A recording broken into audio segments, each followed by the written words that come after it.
तो जो आज का लेक्चर रहेगा वो हमारा रहेगा मेथड्स ऑफ चार्जिंग। चार्ज करने के कुल कितने तरीके हो सकते हैं, किसी भी ऑब्जेक्ट को, किसी भी वस्तु को चार्ज करने के कुल कितने तरीके हो सकते हैं। तो मेनली जो आपके सिलेबस में है वो है charging by induction. Charging by induction पहले था, अब वो सिलेबस से आपके डिडक्ट कर दिया गया है। तो अभी आपको सिर्फ पढ़ना है चार्जिंग बाय फ्रिक्शन। वैसे इसके बारे में आपको जानकारी होनी चाहिए, what is charging by induction. तो charging by induction it means body will charge without any connection. जैसे कि आपकी एक मोबाइल है, मोबाइल किस तरह से चार्ज होता है, तो उसमें हम एक मोबाइल का वो उसका लीड लगाते हैं, पिन लगाते हैं, फिर उसके लिए हमारे पास एक चार्जर होता है, और चार्जर के लिए हमें एक इलेक्ट्रिसिटी से हमें क्या करना पड़ता है, बोर्ड में कनेक्ट करना पड़ता है मोबाइल को हमें चार्ज करने के लिए। तो हमने यहाँ पे एक फिजिकल कनेक्शन दिया है, इसको हम बोलेंगे फिजिकल कनेक्शन।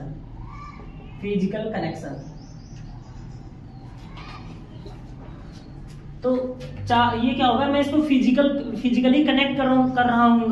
मतलब हम जब किसी ऑब्जेक्ट को चार्ज कर रहे होते हैं, किसी बॉडी को चार्ज कर रहे होते हैं, तो उसमें हम कोई कनेक्शन अगर हम कर दें, तो कनेक्शन करने के बाद अगर हम उसको चार्ज कर रहे हैं तो वो हमारा होता है कि भाई फिजिकली कनेक्टेड है। लेकिन अगर हम मोबाइल को चार्ज करना चाहते हैं, लेकिन हम इसको कोई कनेक्शन नहीं देना चाहते, कोई भी कनेक्शन नहीं है, बस इसके पास में चार्ज लाया जाए और इंडक्शन की वजह से वो चार्ज हो जाए। मतलब ये हमारी कोई बॉडी थी, सपोज दैट, अब मैंने क्या किया, इसमें मैं ये न्यूट्रल था, तो मैं इसके पास में कोई चार्ज लेके आया और ये इसको देख करके इसको मैंने टच भी नहीं कराया, बस इसके पास में लाया और ऑटोमेटिकली ये चार्ज हो गया। तो इस तरह से जो चार्ज होता है उसको हम क्या बोलते हैं, चार्जिंग बाय इंडक्शन बोलते हैं। ठीक है ना, मतलब body will charge without any connection. तो अगर ऐसा कहीं हो रहा है कि body will charge without any physical connection,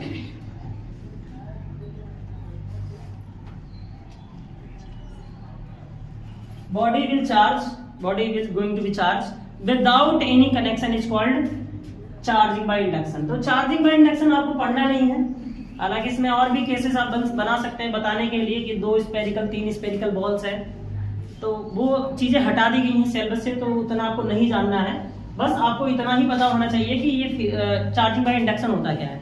Hindi में इसको बोलते हैं प्रेरण द्वारा आवेशन। तो इसको प्रेरित करके भी हम किसी बॉडी को आवेशित कर सकते हैं। मतलब हम कोई बॉडी अलग से हमारे पास में चार्ज है, जैसे ये मैं मार्कर को बात करूं तो ये मार्कर हमारे पास में चार्ज है पूरी तरह से, ठीक है ना।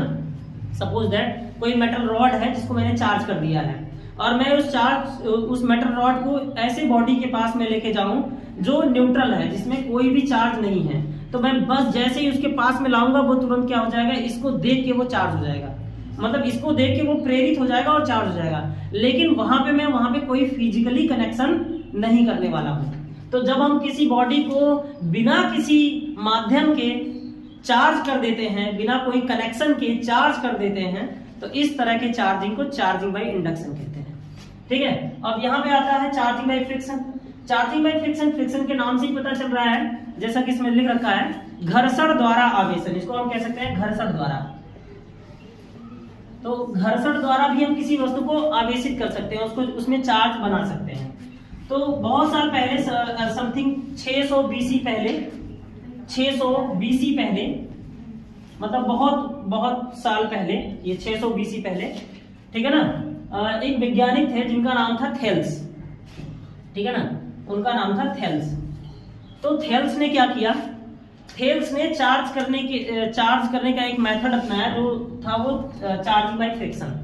इस चार्जिंग बाय फ्रिक्शन में उन्होंने किया क्या, तो एक उन्होंने रॉड लिया, एबोनाइट की छड़ ली, और एक अंबर लिया, मतलब एक रेशम का टुकड़ा लिया।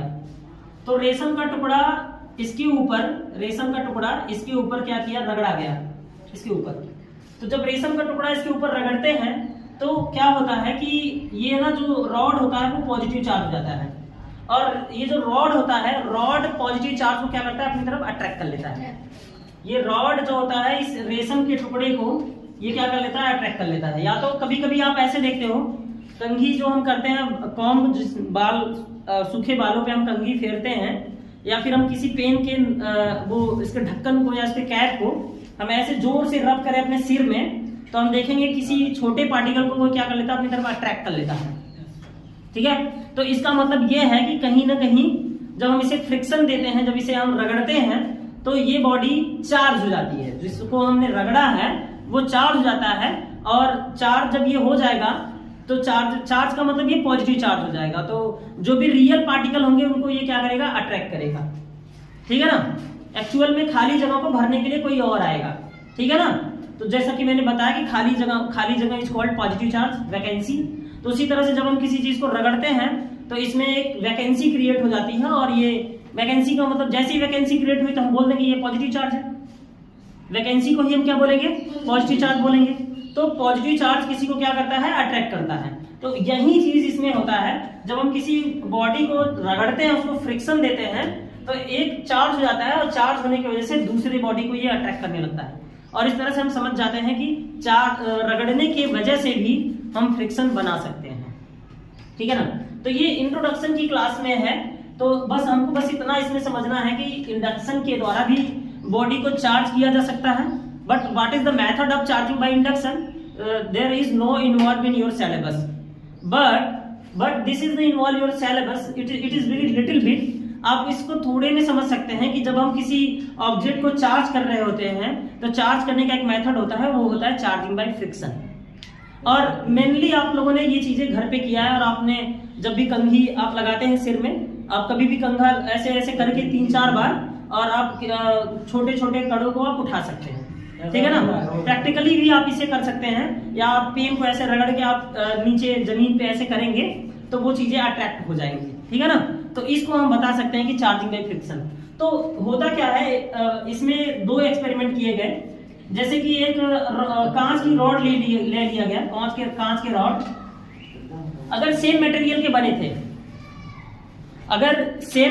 बने थे, ये सेम मटेरियल के, जैसे कांच की, मैं ये कांच का रॉड मानूं इसे, ये कांच का रॉड है, ग्लास है ये, और ये भी कांच का ही था। तो इसमें क्या पाया गया कि जब इन दोनों कांच के रॉड को मैं आपस में रगड़ा, तो रगड़ने के बाद में ये दोनों एक दूसरे को डिट्रैक्ट कर रहे थे, मतलब रिपेल कर रहे थे, एक दूसरे को दूर भगा रहे थे, क्योंकि ये दोनों सेम मटेरियल के बनाए गए थे। जब सेम मटेरियल के बनाए गए और सेम चीजों को एक साथ रगड़ते हैं तो वो एक दूसरे को रिपल्सन करते हैं, मतलब प्रतिकर्षित करते हैं। चार्ज में एक प्रॉपर्टी देखी गई कि अगर सेम मटेरियल, जैसे मैंने कहा ये प्लास्टिक का बना हुआ है और ये भी प्लास्टिक का बना हुआ है, अगर मैं इनमें बहुत ज्यादा फ्रिक्शन करूंगा तो ये एक दूसरे को अट्रैक्ट नहीं करेंगे बल्कि रिपल्सन करेंगे। लेकिन अगर मैं इस बॉडी को किसी दूसरे बॉडी में मैं फ्रिक्शन करूं तो उसकी वजह से इसमें चार्ज बन जाएगा और ये किसी चीज को अट्रैक्ट कर रहा होगा। मतलब यहाँ पे पाया गया कि अगर सेम चीजें होंगी, दोनों कांच ही होते, दोनों सेम मटेरियल के होंगे, तो दोनों के ऊपर सेम चार्ज आ जाएगा और सेम चार्ज एक दूसरे को क्या करेंगे, रिपल्सन करेंगे। अगर इन सेम बॉडी को अगर आप फ्रिक्शन करेंगे, सेम बॉडी को क्या करें, अगर इस सेम बॉडी को, कोई सेम बॉडी है और उसको आप फ्रिक्शन कर दो तो फ्रिक्शन की वजह से यहाँ इन दोनों के बीच में both are repel to each other, तो ये एक दूसरे को दूर भगाने लगेंगे। तो इससे बात साफ पता चलती है कि अगर सेम बॉडी एक जैसे हैं और उनको हम फ्रिक्शन करते हैं तो उनके अंदर चार्ज तो आएगा लेकिन दोनों पे सेम चार्ज होगा और इससे हमें पता लग जाएगा कि दोनों के बीच में अट्रैक्शन नहीं, रिपल्सन हो रहा है। लेकिन अगर डिफरेंट होगा तो इसमें ये देखा गया कि अगर हम एगोनाइट की छड़ पे या कांच की छड़ पे अगर हम रेशम का टुकड़ा रगड़ते हैं तो कांच का छड़ रेशम के टुकड़े को आकर्षित करता है, लेकिन कांच दोनों सेम जैसे हैं और उनको अगर फ्रिक्शन किया जाए तो एक दूसरे को रिपल्सन करेंगे। इसका मतलब चार्ज के अंदर प्रॉपर्टी आई अट्रैक्शन की और रिपल्सन की। तो इस तरह से हम बता सकते हैं कि बॉडी को हम किस तरह से चार्ज कर सकते हैं। तो ये छोटा सा लेक्चर था, बाद में हम चलेंगे कि इंसुलेटर और कंडक्टर क्या होते हैं। तो नेक्स्ट हेडिंग जो होगा हमारा इंसुलेटर और कंडक्टर पे होगा।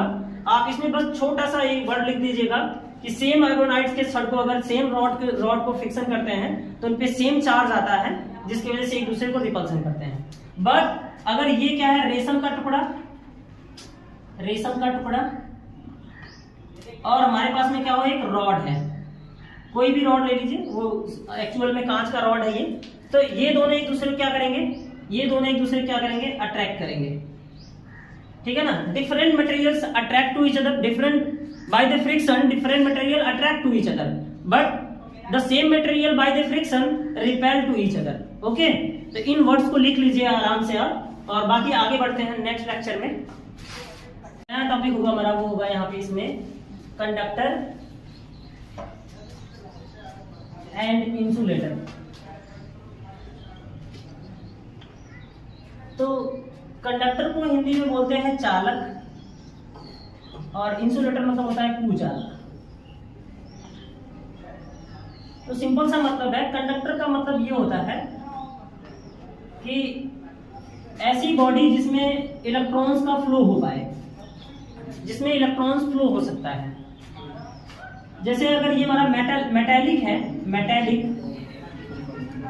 मेटेलिक रॉड, तो मेटेलिक रॉड में क्या होता है, अगर मैं मेटेलिक रॉड को किसी बैटरी से कनेक्ट कर दूं, मैं किसी एनर्जी के सोर्स से कनेक्ट कर दूं, मैं किसी सेल से कनेक्ट कर दूं मैं, तो होता क्या है कि जब एनर्जी सोर्स से कनेक्ट करते हैं तो ये जो मेटल का रॉड होता है, इसमें इलेक्ट्रॉन्स जो होते हैं वो मूवेबल हो जाते हैं, वो मूव करने लगते हैं।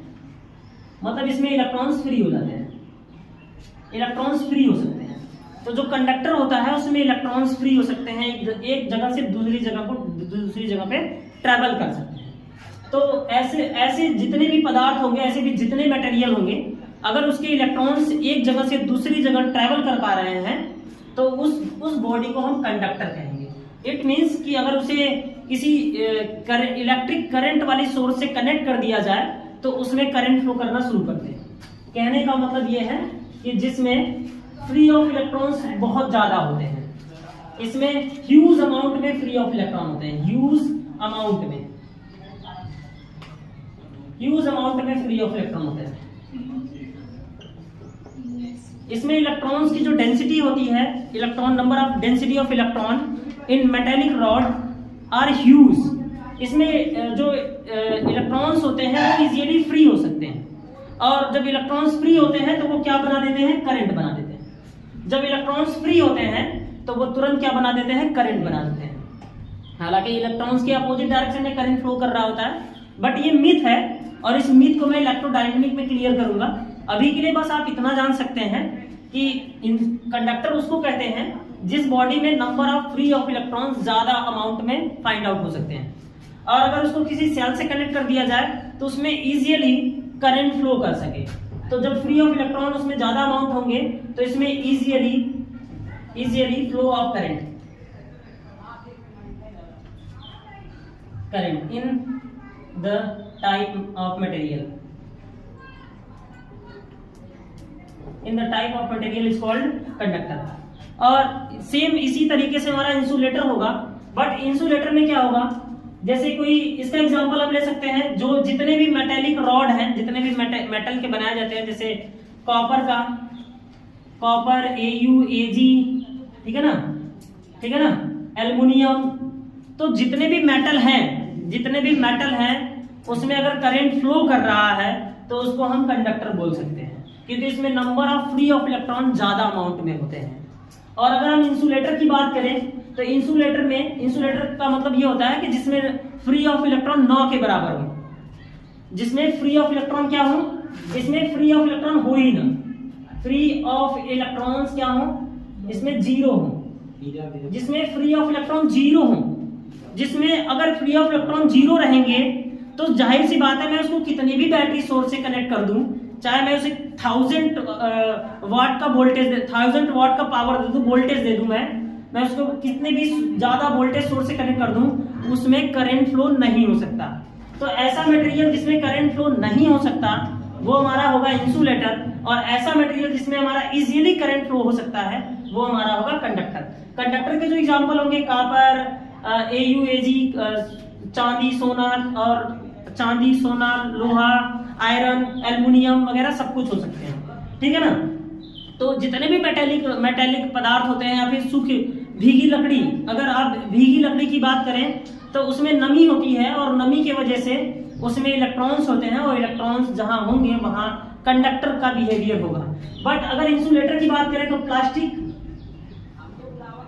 प्लास्टिक जो हमारा प्लास्टिक होता है, प्लास्टिक मटेरियल, ठीक है ना, या फिर जैसे सूखी लकड़ी, ठीक है ना, सूखी लकड़ी जो होती है उसमें भी करंट फ्लो नहीं कर सकता, इसके ये एग्जांपल है। और करंट फ्लो न करने का सबसे बड़ा रीजन होता है कि उसमें number of free of electron न के बराबर होते हैं, ठीक है ना।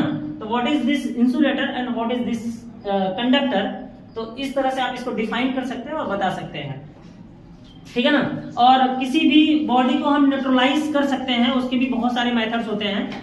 जैसे कि आप लोगों ने देखा होगा जब जो बहुत बड़े जैसे बुर्ज खलीफा वहां का है, सऊदी अरब का बुर्ज खलीफा सबसे बड़ा टावर है वो, तो उससे भी छोटे टावर्स हैं, इंडिया में भी बहुत सारे टावर्स हैं। और ये जो जियो के टावर्स लगाए गए हैं और ये जो बहुत सारी कंपनियों के टावर्स लगाए गए हैं, या तो फिर आप देखो जो बड़ी बड़ी बिल्डिंगें बनाई जाती हैं वहां पे जो टावर्स लगाए गए हैं, या तो आप देखो जो चिमनी होती है, जो भट्ठा, उसमें त्रिशूल लगाया गया होता है।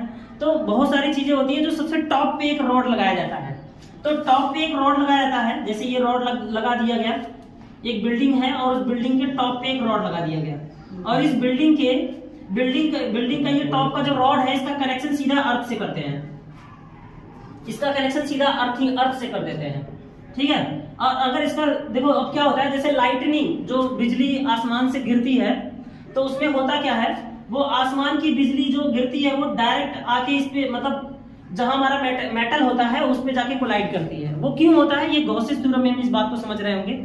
आगे टॉपिक आने वाला है इलेक्ट्रोस्टैटिक में, what is Gauss's theorem. Gauss's theorem आएगा बीच में, फ्लक्स के बारे में जब हम पढ़ रहे होंगे, ठीक है। तो यहाँ पे जब ये कोलाइड करता है, इस पे गिरता है, तो इसमें एक कनेक्शन होता है जिसका सीधा कनेक्शन अर्थ से होता है। और क्या करता है, ये कंडक्टिंग बॉडी होती है, जो सबसे टॉप पे लगाया जाता है वो कंडक्टिंग बॉडी होती है, प्योर कंडक्टिंग बॉडी, मतलब मेटल का बनाया गया होता है। अब इसके थ्रू करंट जो होता है हाई वोल्टेज, ये जो आसमान से जो बिजली गिरती है लाइटनिंग, ये बहुत ज्यादा हाई वोल्टेज का होता है। अगर ये डायरेक्टली किसी छत पे गिरे, किसी पेड़ पे गिरे या किसी जगह पे गिरे, तो उस जगह को डैमेज कर देती है। आपने देखा होगा कि पेड़ वगैरह पे जब लाइटनिंग गिरता है, जब बिजली गिरती है, वो पूरा पेड़ खत्म हो जाता है, सूख जाता है कुछ दिनों बाद, और वो बीज से भी फट जाता है। और डायरेक्ट किसी अगर छप्पर पे गिरे, किसी छत पे गिरे, तो वहां भी बहुत ज्यादा नुकसान पैदा कर सकता है। और अगर वहां किसी आदमी के ऊपर गिर जाए, कोई भीड़ में गिर जाए, तो वहां पे हमें लगता है कि सभी लोग एक झटके में भगवान के पास पहुंच सकते हैं। तो इसका रीजन सीधा यही है कि भाई वो बहुत खतरनाक वोल्टेज होता है, और इस वोल्टेज को कंट्रोल करने का हमारे पास में एक ही तरीका होता है, वो होता है कि हम सबसे टॉप पे एक टावर लगाएं जो प्योर इंसुलेटिंग हो, और जब इस पे ये जब गिरेगा तो पूरा जो चार्ज होगा इस कंडक्टर पे आ जाएगा। ये कंडक्टर स्फेरिकल होता है, और ये स्फेरिकल क्यों होता है इसकी भी जानकारी हम गॉसेस थ्योरम में बता रहे होंगे। अब ये यहाँ से आप तो बस इतना जानिए इसको, ये पूरा ट्रांसफर करेगा कहाँ ले जा करके, अर्थ में, और अर्थ में जाने के बाद में जो वोल्टेज होता है वो हो जाता है जीरो। इसका मतलब हाई वोल्टेज सोर्स कितना भी ज्यादा वोल्टेज अगर आया तो वो अर्थ में जाने के बाद में जीरो हो जाता है, धरती माँ उसको जीरो बना देती है, ठीक है ना, वोल्टेज जीरो हो जाता है। अब जब वोल्टेज जीरो हो जाता है, वोल्टेज देखो अर्थ में जो होता है, यहाँ पे अगर ये जो हमारा इलेक्ट्रॉन्स है, तो इलेक्ट्रॉन जो इलेक्ट्रॉन्स होते हैं वो क्रिएट करते हैं करंट, ठीक है ना। मतलब कि जो वोल्टेज होता है अर्थ में जाने के बाद में इसको न्यूट्रलाइज करने लगता है। मतलब अगर ये इलेक्ट्रॉन्स हैं, मतलब यहाँ से अगर 1000 या फिर 1,00,000 इलेक्ट्रॉन्स आए होंगे उस करंट के थ्रू इलेक्ट्रॉन फ्लो हुए होंगे, तो ये जो धरती होती है, ये जो अर्थ होता है, उसको उतने ही अमाउंट में उतना प्लस चार्ज प्रोड्यूस कर देता है। जितना अमाउंट में यहाँ से निगेटिव आ रहा होता है, उतने ही अमाउंट में धरती क्या कर देती है, उसको पॉजिटिव कर देती है, और उन सबको न्यूट्रलाइज कर देता है, और जिसकी वजह से टोटल वोल्टेज क्या हो जाता है, यहाँ पे जीरो हो जाता है। और इस तरह से ये घर मकान वगैरह सब कुछ सेफ बच जाते हैं, ठीक है ना। तो ये रीजन है। आप तो बस इसके बारे में लिखिए, what is insulator and conductor, उसके बाद में आगे बात बताई जाएगी इसके प्रॉपर्टीज ऑफ चार्ज।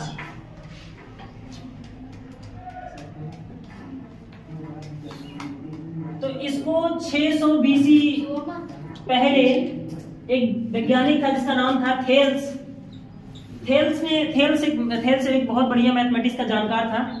उसने क्लास 10th में भी ट्रायंगल पे रेशियो वाला एक थ्योरम दिया था। तो क्लास 10th वाले जानते होंगे उस टॉपिक को, जिसमें आप base by base, hypotenuse by hypotenuse, तो वो उसने मैथमेटिक्स में उसका रोल तो बहुत बड़ा था ही। यहाँ पे उसने 600 BC पूर्व उसने ये बताया कि चार्ज के अंदर कैसी प्रॉपर्टी हो सकती है। तो जो सेम चार्ज होते हैं, जैसे पॉजिटिव और पॉजिटिव, तो सेम चार्ज नेगेटिव और नेगेटिव, इसका मतलब सेम चार्ज होते हैं एक दूसरे को रिपेल करते हैं। ये रिपेल करते हैं। तो यहाँ पे हम कह सकते हैं कि like charges repel to each other, मतलब एक दूसरे को दूर भगाते हैं। जब एक जैसे जो चार्जेस होते हैं वो एक दूसरे को क्या करते हैं, दूर भगाते हैं। लेकिन जो जैसे कि मैं बात करूं, ये पहला नंबर हो गया इसका, और दूसरे नंबर पे हम बात करते हैं अगर अपोजिट चार्जेस हों, एक पॉजिटिव और एक नेगेटिव, तो ये पॉजिटिव वाला नेगेटिव की तरफ अट्रैक्ट होता है, पॉजिटिव वाला नेगेटिव की तरफ अट्रैक्ट होगा। हालांकि ये खाली जगह होगा, ये कूद के इसको भरेगा, लेकिन यहाँ पे मैथमेटिकली या फिजिकली इसको इस तरह से दिखाया जाता है कि पॉजिटिव वाला नेगेटिव वाले की तरफ क्या हो रहा होगा, अट्रैक्ट हो रहा होगा। इसका मतलब होता है ये हमारा अनलाइक चार्ज है, unlike charges attract to each other. तो अनलाइक चार्जेस जो होते हैं एक दूसरे को अट्रैक्ट कर रहे होते हैं, और अनलाइक चार्जेस जो होते हैं वो एक दूसरे को क्या कर रहे होते हैं, अट्रैक्ट कर रहे होते हैं, और एक जैसे चार्ज एक दूसरे को दूर भगा रहे होते हैं। तो इसमें एक तरह की प्रॉपर्टी हो गई है। अब हम बात करेंगे कि चार्ज के अंदर एडिटिव नेचर भी होता है। एडिटिव नेचर, सारी कहानियां चार्ज के बारे में चल रहा है, तो चार्ज के अंदर एडिटिव नेचर होता है। एडिटिव नेचर का मतलब ये होता है कि चार्ज अगर डिफरेंट है, पॉजिटिव चार्ज, नेगेटिव चार्ज, क्योंकि चार्ज हमारा जो होता है वो स्केलर क्वांटिटी होता है। अब स्केलर क्वांटिटीज का मतलब ये होता है कि जो चीजें वेक्टर के लॉ पे ना आधारित हो, जिसमें वेक्टर का कोई भी रूल शामिल ना हो, जिसमें वेक्टर एडिशन का कोई भी लॉ ना लग रहा हो, वो डायरेक्ट चीजें ऐड हो रही हो। जो चीजें डायरेक्ट ऐड होती हैं उसको हम स्केलर कहते हैं। इसका मतलब ये है कि चार्ज के अंदर एडिटिव प्रॉपर्टी भी होता है। मतलब अगर ये प्लस चार्ज है और एक माइनस चार्ज है और सेम मैग्नीट्यूड के है, तो ये दोनों एक दूसरे से जुड़ के न्यूट्रल हो जाएंगे, जीरो हो जाएंगे। तो सबसे पहले इसको नोट डाउन करते हुए हम नेक्स्ट टॉपिक में बढ़ेंगे आगे। Note down this. और अब यहाँ पे है कि मैंने बोला कि चार्ज के अंदर क्या होता है, एडिटिव प्रॉपर्टी होती है। तो नेक्स्ट हेडिंग आप लगाएंगे additive nature of charge. Charge के अंदर एडिटिव नेचर होता है। चार्ज के अंदर एडिशन की प्रॉपर्टी होती है, डायरेक्ट ऐड होने की प्रॉपर्टी होती है। एडिटिव नेचर ऑफ चार्ज, इसका मतलब जैसे हमारे पास में एक प्लस चार्ज है और एक माइनस चार्ज है, या तो हम ऐसे बात करें प्लस चार्ज और प्लस चार्ज फिर प्लस चार्ज, तो हमारे पास में इस किसी बॉडी में एक दो तीन प्लस चार्ज है सेम मैग्नीट्यूड के, मतलब तो हम इसको आराम से कह सकते हैं कि टोटल चार्जेस हमारे पास में कितना है, टोटल चार्जेस तो कहेंगे 1 2 3, तो 3 चार्जेस है यहाँ पे। तो चार्ज क्या होता है, वो ऐड होता है, डायरेक्ट ऐड हो जाता है। क्यों ऐड होता है, बिकॉज ऑफ, अगर हम एक नोट पॉइंट की बात करें यहाँ पे, तो चार्ज जो होता है, charge are scalar quantity, charges are scalar quantity. Charge जो होते हैं वो स्केलर क्वांटिटी होते हैं। इट मींस यहाँ वेक्टर का कोई भी रूल नहीं लग रहा होता है। वेक्टर का रूल लगता है तो यहाँ पे वेक्टर की तरह से चीजें डील हो रही होती हैं। तो जो चीजें वेक्टर नहीं होती हैं वो डायरेक्ट ऐड कर दी जाती हैं। सिंपल, जैसे कि एक चार्ज है, मैंने देखा डायरेक्ट यहाँ पे ऐड कर दिया, +3 कूलम चार्ज हो गया यहाँ पे, या 3Q हो गया। जैसे हमारे पास में 5Q है और एक है -5Q। तो देखो मैग्नीट्यूड के साथ में जो चार्ज है वो दोनों का अमाउंट सेम है। अगर मैं इसका टोटल बात करूंगा तो टोटल इसका कितना हो जाएगा, 0। टोटल चार्ज क्या हो जाएगा यहाँ पे, इसका 0 हो जाएगा। इसका मतलब चार्ज में जुड़ने और घटने की, डायरेक्ट जुड़ने और डायरेक्ट घटने की प्रॉपर्टी होती है। एडिटिव होता है, ठीक है ना। तो चार्ज के अंदर जुड़ने और घटने की प्रॉपर्टी होती है, इसलिए इसको एडिटिव नेचर ऑफ चार्ज कहते हैं। तो चार्ज के अंदर एक पहला गुण पाया गया जो होता है एडिटिव नेचर होता है। और चार्ज के अंदर क्वांटाइजेशन भी होता है, जो कि सबसे मोस्ट इंपोर्टेंट टॉपिक रहेगा अब तक के लेक्चर का, सबसे मोस्ट इंपोर्टेंट टॉपिक रहेगा। What is quantization of charge. तो क्या होता है quantization of charge and quantization of mass. तो जैसा कि मैंने 11th में एक एनालॉजी चैप्टर इसका पढ़ाया था, और जो कि आप doesn't matter to leave the class 11 and directly आप 12th में आ गए डायरेक्ट, उससे कोई मैटर नहीं करता है अगर आपने 11 कुछ भी नहीं पढ़ रखा। लेकिन कुछ चीजें ऐसी होती हैं जो मैटर रखती हैं। हालांकि 11 का कुछ भी ऐसा चीज नहीं है जो 12th में आपको मिलने वाला है, सिवाय वेक्टर के। वेक्टर की कुछ चीजें हैं हर जगह पे घुस रही होंगी, बट जरूरी है कि कुछ एनालॉजी वाली चीजें भी आप पहले से जानते रहो। जैसे कि ग्रेविटी वाला चैप्टर जस्ट डायरेक्ट मैच कर रहा होता है आपके इलेक्ट्रोस्टैटिक से। तो जिन्होंने क्लास 11 में अच्छे से पढ़ रखा है, अच्छे से स्टडी कर रखा है ग्रेविटी वाला चैप्टर, तो वो बहुत अच्छे से रियलाइज कर पाएगा कि ये दोनों चैप्टर एक दूसरे से को रिलेट करते हैं और ये एक दूसरे के एनालॉगी हैं, एक दूसरे के बिल्कुल हूबहू मिलते जुलते कॉन्सेप्ट हैं। तो जैसा कि आप लोगों ने वहां पे पढ़ रखा था कि मास का कॉन्सेप्ट, जब वहां पे हम पढ़ते हैं ग्रेविटी में क्लास 11th में, तो वहां पे मास का कॉन्सेप्ट पढ़ते हैं और यहाँ हम पढ़ते हैं चार्ज का कॉन्सेप्ट, कॉन्सेप्ट ऑफ चार्ज। तो कॉन्सेप्ट ऑफ चार्ज का मतलब यह है कि जैसे मास जो होता है ना, वो मास जो होता है, मास और चार्ज के बीच में कुछ डिफरेंसेस होते हैं, बाकी सारी चीजें सेम उनके साथ चलती हैं। जैसे मैं भी बात कर रहा था कि what is quantization of charge, तो चार्ज के अंदर क्वांटाइज होने की प्रॉपर्टी होती है, मतलब उसको मैं तोड़ सकता हूं, उसको मैं अलग अलग कर सकता हूं, लेकिन मास के अंदर ये प्रॉपर्टी नहीं होती है। एक बात और अगर हम करें तो चार्ज जो होता है वो आपने देखा कि इसकी प्रॉपर्टी में अट्रैक्ट भी करता है और रिपल्सन भी करता है, लेकिन जो मास होता है वो हमेशा चीजों को अट्रैक्ट करता है, मतलब ये सिर्फ और सिर्फ अट्रैक्ट करता है। तो मास और charge, what is difference between charge and mass, तो पहला सबसे बिगेस्ट जो डिफरेंस है, चार्ज हमेशा चार्ज में हमेशा क्वांटाइजेशन की प्रॉपर्टी होती है, हिंदी में उसको क्वांटीकरण कहते हैं, जो कि हिंदी वाले शब्द से ही इंग्लिश को बनाया गया है, क्वांटाइजेशन या क्वांटीकरण। तो चार्ज के अंदर क्या होता है, चीजों को क्वांटाइज करने की प्रॉपर्टी होती है, उसको तोड़ने की, उसको अलग करने की प्रॉपर्टी होती है। हाँ, अब उसको किस तरह से तोड़ेगा तो उसके डेफिनेशन में मैं बता रहा हूँ। जबकि मास के अंदर क्वांटाइजेशन की कोई प्रॉपर्टी नहीं होती है, वो अपने आप को डिफर नहीं कर सकता, वो अपने आप को तोड़ नहीं सकता। और मास के अंदर एक प्रॉपर्टी होती है कि वो चीजों को हमेशा और हमेशा अट्रैक्ट करता है, जबकि चार्ज के अंदर क्या होता है, वो इंटरैक्शन करता है, मतलब आकर्षण भी कर सकता है और प्रतिकर्षण भी कर सकता है। ठीक है, तो हम इसके बाद में जो टॉपिक लेके चलने वाले हैं वो हमारा होगा quantization of charge. First we will note down this, the additive nature of the charge. एक टॉपिक जो बच रहा था इसको भी ले लेते हैं, कंजर्वेशन चार्ज के बारे में बताने के बाद में हम क्वांटाइजेशन को बताएंगे। तो कंजर्वेशन ऑफ चार्ज के अंदर कंजर्वेशन की प्रॉपर्टी होती है। क्यों? जैसे कि आपने देखा होगा कि energy can not be created and can not be destroy. आप ना ऊर्जा को ना तो बना सकते हो और न ही नष्ट कर सकते हो, उसी तरह से आप चार्ज को ना बना सकते हो ना तो नष्ट कर सकते हो। अगर ठीक है, चार्ज नेचुरल प्रॉपर्टी है, नेचुरल फिनोमिना है और ये हर जगह पे व्याप्त है, हर जगह पे ये सीमित है, हर जगह पे है ये, तो इसीलिए चार्ज को हमने बनाया भी नहीं है, चार्ज को हम सिर्फ डेवलप कर रहे हैं, ला रहे हैं, हम कहीं से हम ला रहे हैं, बस इसको उत्पन्न कर दे रहे हैं, लेकिन चार्ज नेचर में है। ठीक है ना। अब कभी कभी ये भी क्वेश्चन कर लिया जाता है कि चार्जेस के बीच में ये अट्रैक्शन और रिपल्सन क्यों होता है, तो there is no any reason. इसका आज तक ब्रह्मांड में कोई रीजन नहीं बनाया जा सका है, या कोई ये नहीं बता सकता, इसको साबित कर सकता what is the reason of this attraction और रिपल्सन। चार्जेस निगेटिव और पॉजिटिव एक दूसरे को क्यों अट्रैक्ट कर रहे होते हैं, क्यों रिपल्सन कर रहे होते हैं, तो इसका कोई भी आंसर नहीं है। ये यूनिवर्सल लॉ है, ये सार्वभौमिक सत्य है, ये यूनिवर्सल लॉ है, और ये यूनिवर्सल लॉ जो होता है ये सभी जगह पे लागू होता है, इसलिए इसके कोई जो खास रीजन नहीं होते हैं कि क्या रीजन है कि ये इसको अट्रैक्ट कर रहा है। जैसे कि वो हम बात कर रहे होते हैं कि जो स्मॉलर मास होता है वो हमेशा बड़े मास की तरफ अट्रैक्ट हो जाता है। याद करिए 11th वाले चैप्टर में, smaller mass always attract to the bigger mass. तो what is the reason this, तो इसका भी रीजन आज तक कोई नहीं बता पाया। This is the universal law of the physics.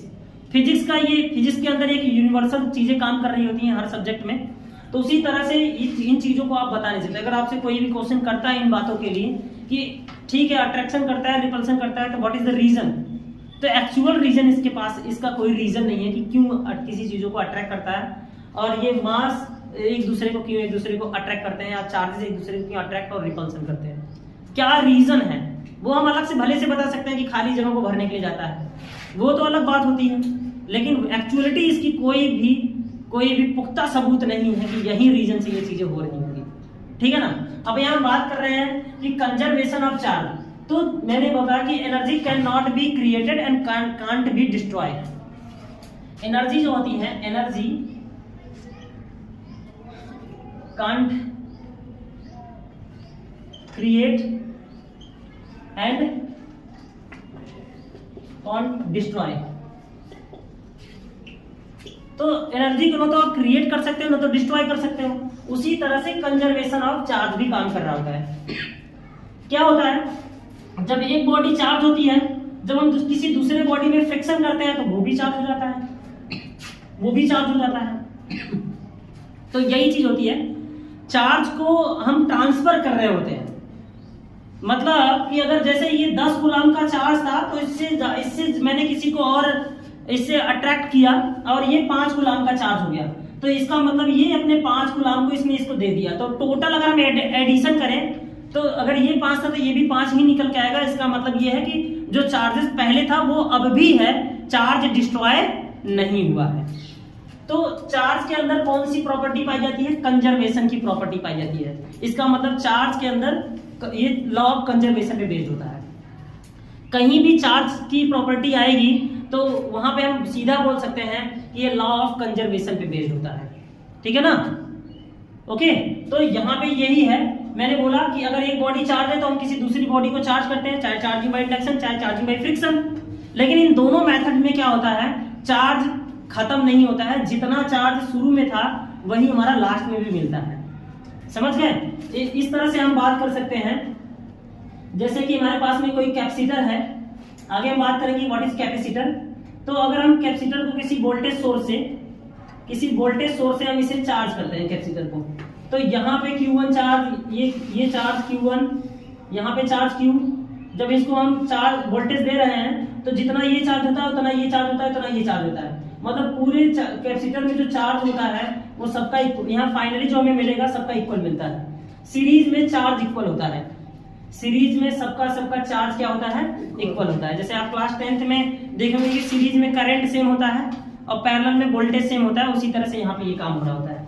तो सीरीज में चार्जेस क्या होते हैं? सेम होते हैं। मतलब ये चार्ज सब चार्ज हो गए लेकिन चार्ज कोई भी डिफरेंस नहीं होगा। यहाँ जो फाइनली हमें रिजल्ट मिलेगा चार्ज का वो डिस्ट्रॉय नहीं होगा।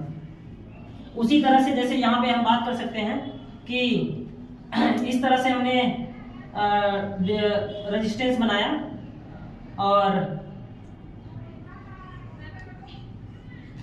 हम क्या करेंगे कि यहाँ पे करंट तो यहाँ पे डिवाइड हो गया, तो करंट डिवाइड हो गया यहाँ पे I1, I2, I3। अगर यहाँ से 10 एम्पियर का करंट गया था, यहाँ से 10 एम्पियर का करंट गया था, तो फाइनली यहाँ पे सभी के सभी ऐड हो जाएंगे, I1 plus I2 plus I3, और हमें फाइनली जो यहाँ मिलेगा वो 10 एम्पियर का ही मिलेगा। मतलब कहने का मतलब 10 एम्पियर यहाँ से गया था, सभी ब्रांचेस में घूम के आया और फाइनली जब ये घर पहुंचा तो उतना ही था। और यही चार्ज के साथ में होता है, वो सभी जगह से गुजर के आएगा। जब फाइनली अपनी जगह पे पहुंचेगा तो देखेंगे कि अगर 10 कूलम गया था तो हमें जो फाइनली जो लास्ट में रिजल्ट मिला है वो भी 10 कूलम का ही है। इसका मतलब कि जिस तरह से चार्ज एनर्जी कभी भी नष्ट नहीं होती है, उसी तरह से चार्ज भी कभी नष्ट नहीं होता है। तो हम यहाँ पे कह सकते हैं कि चार्ज में कंजर्वेशन की प्रॉपर्टी होती है। Note down this.